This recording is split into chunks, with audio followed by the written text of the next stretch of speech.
Jeff, I really appreciate you joining us here today. And what I sort of wanted to get out of you is your experience as somebody with type 1 diabetes and how sort of the whole lifestyle medicine thing has impacted you and so on. Mm-hmm. So can you give us a little bit of background about having type 1 diabetes? How long have you had it? What's it been like?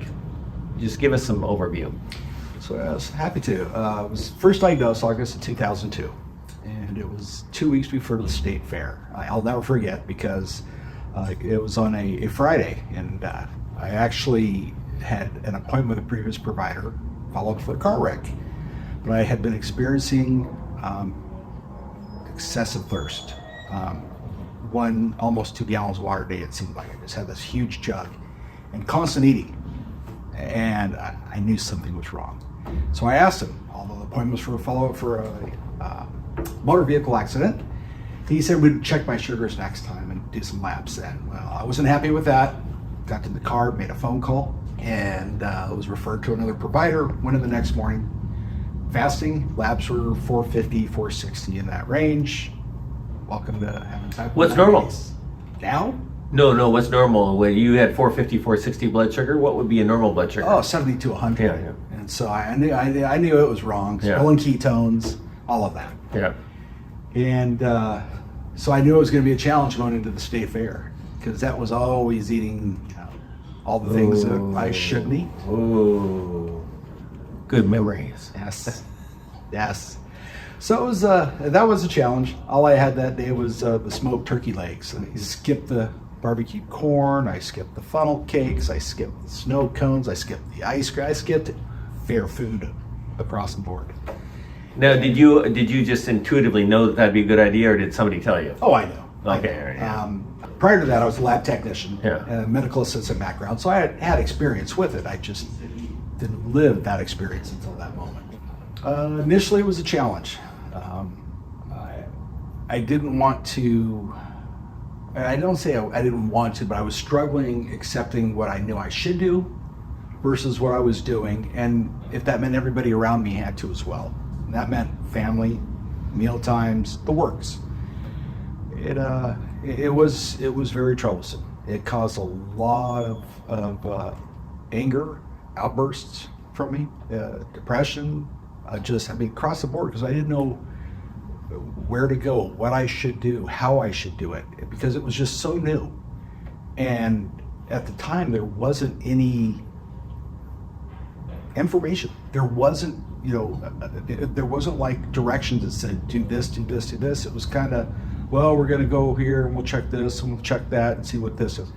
And so there was information overload of nothing, I guess is the best way to put it.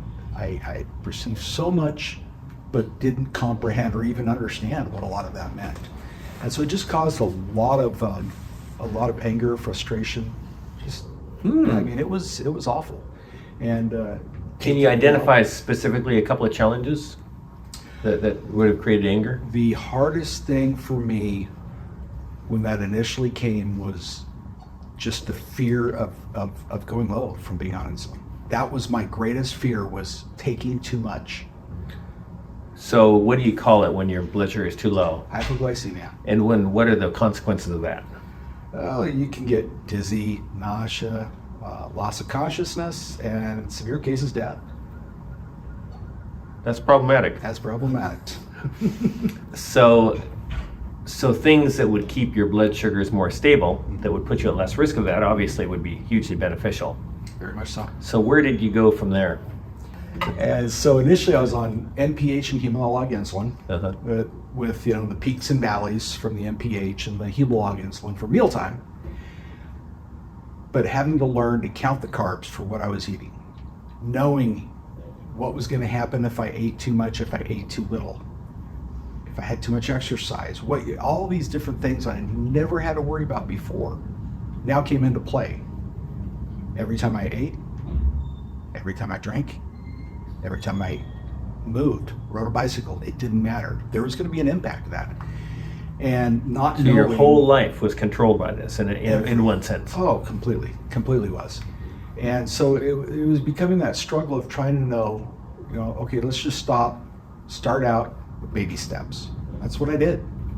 For the first week, I ate the same thing for breakfast, the same thing for lunch, same thing for dinner, measured. I mean, I knew exactly how many carbs were in that and what it was going to do. And it worked. I got it after a few weeks where, hey, this is great, but I didn't want to keep eating the same thing every day, measured amounts. So if we fast forward now to your recent experience with type 1 diabetes, so what kind of decisions are you making now? What's helped? What hasn't?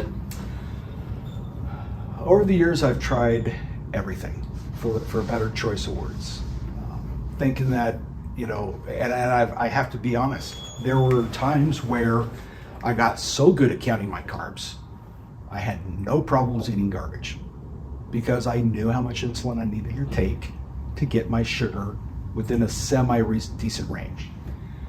But I was lying to myself, lying to everybody else, because the thing with diabetes is it's not just taking insulin or not taking insulin. It's your blood pressure, it's your heart, it's your kidneys, everything else. I had a great A1C. My cholesterol's terrible. My blood pressure's terrible. So I wasn't really in control of diabetes. And as I got older and other healthcare, issues arose with age or whatever that wasn't diabetes related, it became a knock on the door that I've got to get serious about the whole picture. And so I did.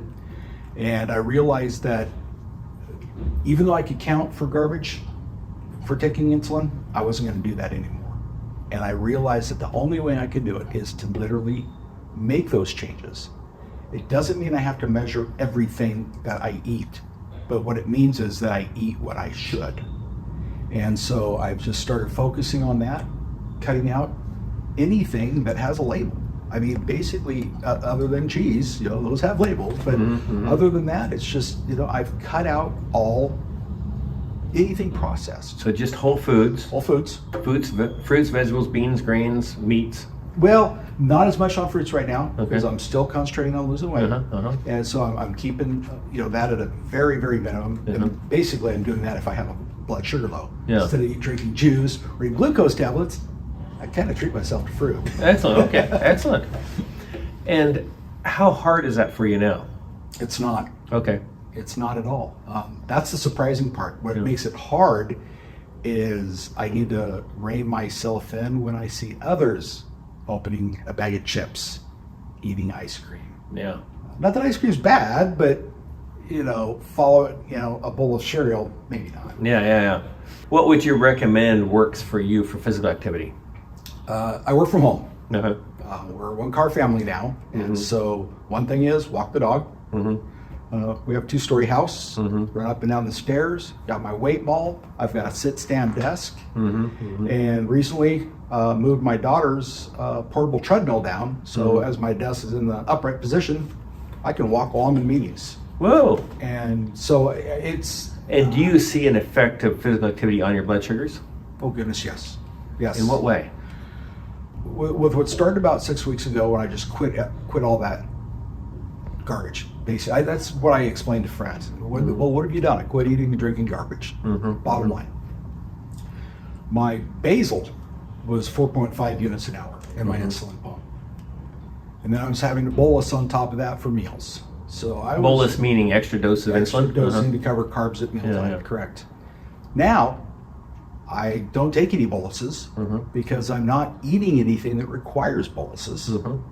And my basal has now dropped to 1 unit an hour in just 6 weeks. So let me see if I can summarize this. So your total amount of your insulin has dropped by about 75%? At least. You're on about a quarter as much or even less than a quarter as much you were before? Just the basal. And would I there's be- no bolus as well now, too. Yeah. So a quarter or less, well under that.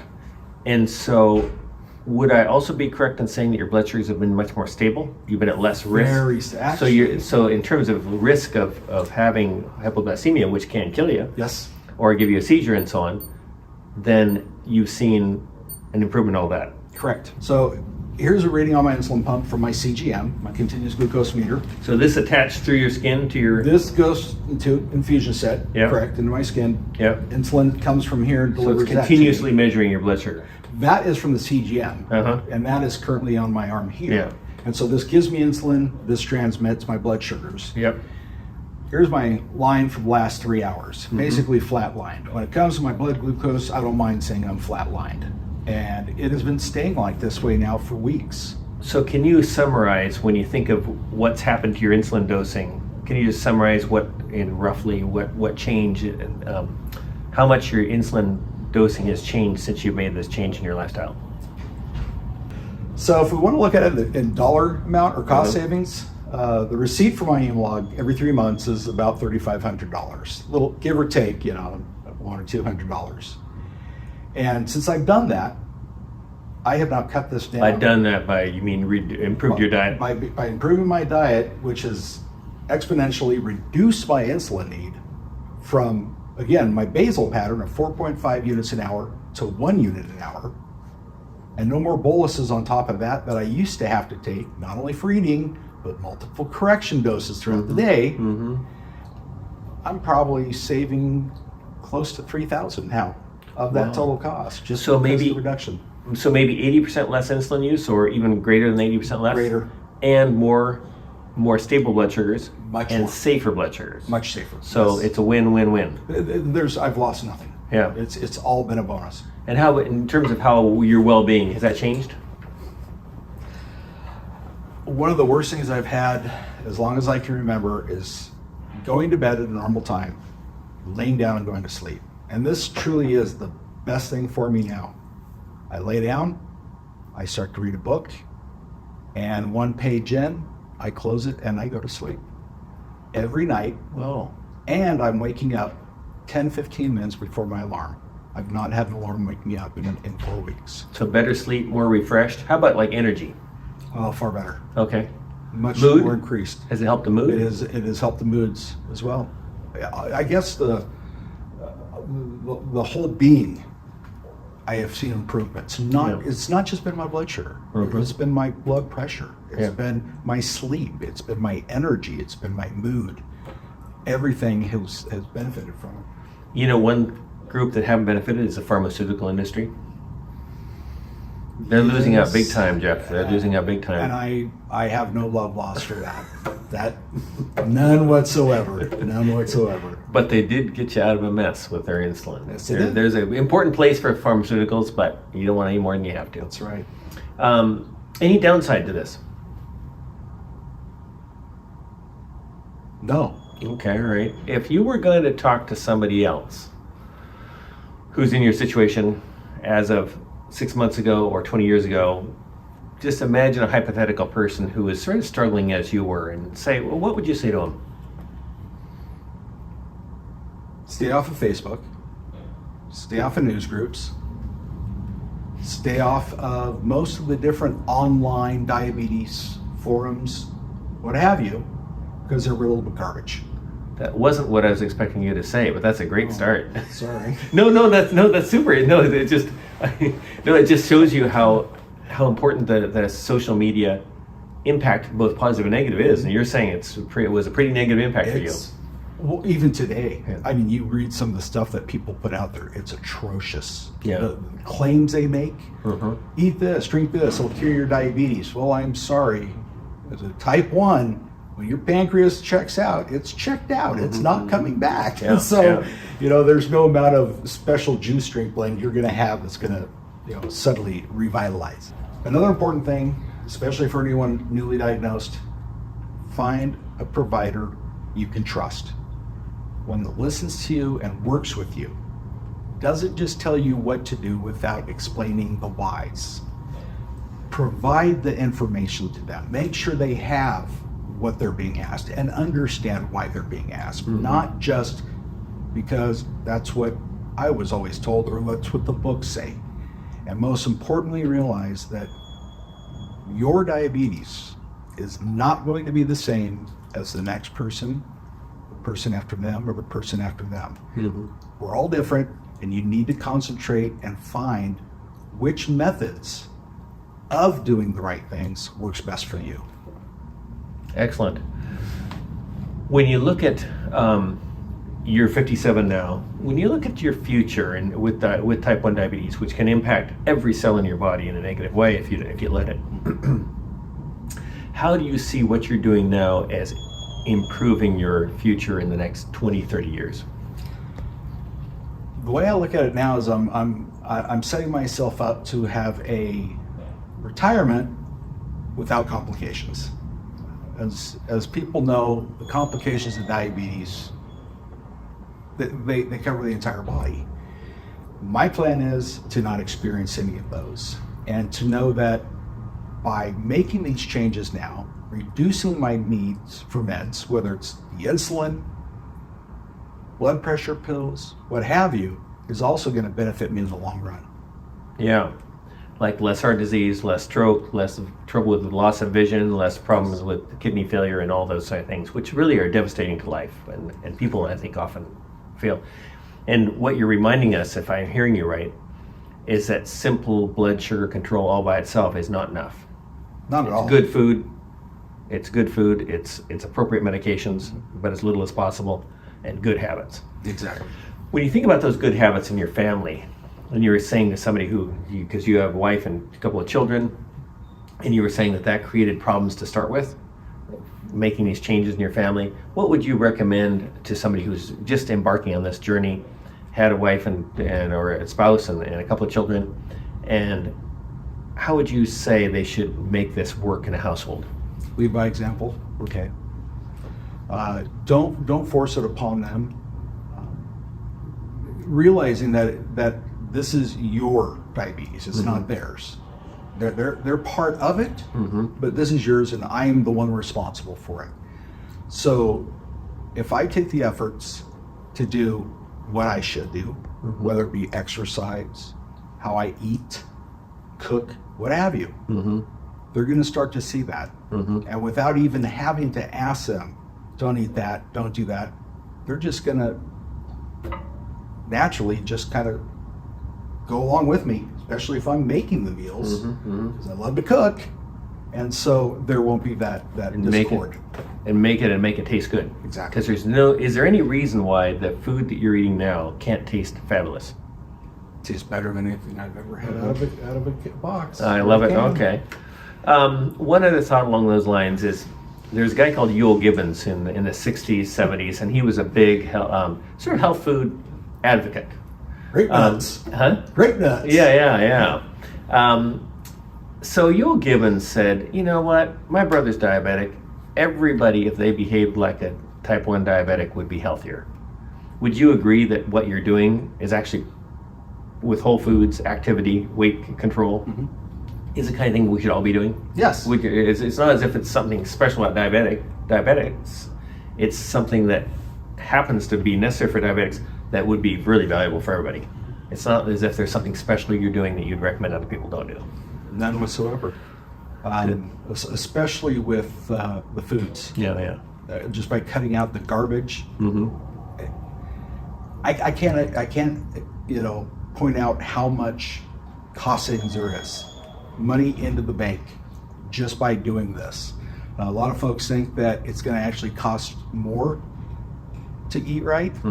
It costs exponentially less, because not only does it taste better, it's fresher, but you're eliminating all the additional costs that come with eating bad, and that's your health. Yeah. So you're at a restaurant, and with a bunch of non-diabetic people who maybe don't care about their health as much as you do, because I'm sure you run into people like that sometimes. All the time. So you're at a restaurant, and how do you choose to eat? How do you handle eating out? We just did it here recently for my wife's birthday on Halloween, and we went out for Mexican food, and that's nothing more than a lot of chips and salsa and all the good fried goodies, but there were also non-fried items on the menu. And so for me, it was quite simple. I ordered steak fajitas, but I just said no beans and rice or tortillas, because I knew it was all the white, rice. It was the white tortillas, and I just had the meat and vegetables, and I was fine. Meat and vegetables. Would it be fair to say that the bottom line is pretty much if you eat meat and vegetables with type 1 diabetes, everything will be a lot better? I guarantee it. Okay. I would say Yeah. yes. Yeah, that's not a bad starting point. No. So Jeff, pretend you're talking to somebody who just had a diagnosis of diabetes. Are you, from your experience, it'd be type 1, most people it's type 2, but either way, I think that the direction that we'd be looking for would be similar in both cases. And they're saying, what's one or two simple changes I can make right away? Or simple steps I can take right away? You know, you've already mentioned finding a physician that they can actually trust to and communicate with. What's something else? Don't be afraid to clean out the pantry. I think probably the easiest thing to do is get rid of temptations, whether it's bread, chips, crackers, junk in the fridge. Just get rid of it. If it's not there, you're not going to be tempted by it. And replace those with healthy alternatives that are ready to be eaten. Not something you've got to sit there and spend 15, 20 minutes prepping. Yeah. So if all of a sudden you're hungry, you can get that snack that's healthy and ready. What's an example of a snack in your house that you'd have healthy and ready? Cheese slices and prepared vegetables. Okay, excellent. Like cucumber. What would be? Yeah. Cucumbers, broccoli. Broccoli is a big one for me. Yeah. You know, carrots. Yeah. Whatever one you like. Yeah. You know, that's the thing. Don't feel like you have to eat something you don't like, but find what you do like. And have it ready. And have it ready. Yeah, because I know I happen to like cheese and cucumber a lot. I don't know why, but anyway. Okay, good. So Jeff, let's transport ourselves mentally to your home. I'm going to walk up to your fridge and open the door. What are a few of the things I'm going to see standing out that obviously looking at me?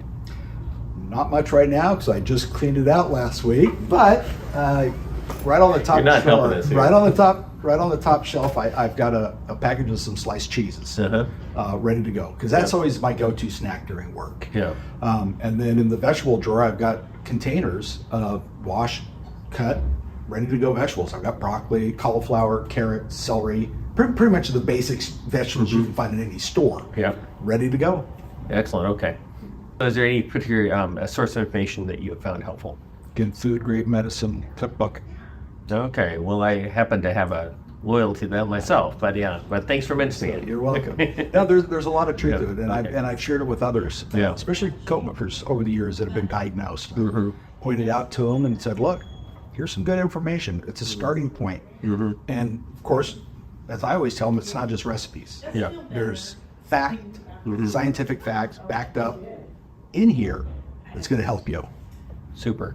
There's a new organization we're just starting, which actually this is part of, we sort of didn't tell you about this, but it's called greatmen.org, which is intended to be this nonprofit that will help everybody all over the world make these kind of decisions. Because it seems to me that doctors want people to have this information, but don't have it themselves and don't really know how to deliver it anyway because they're not living it themselves.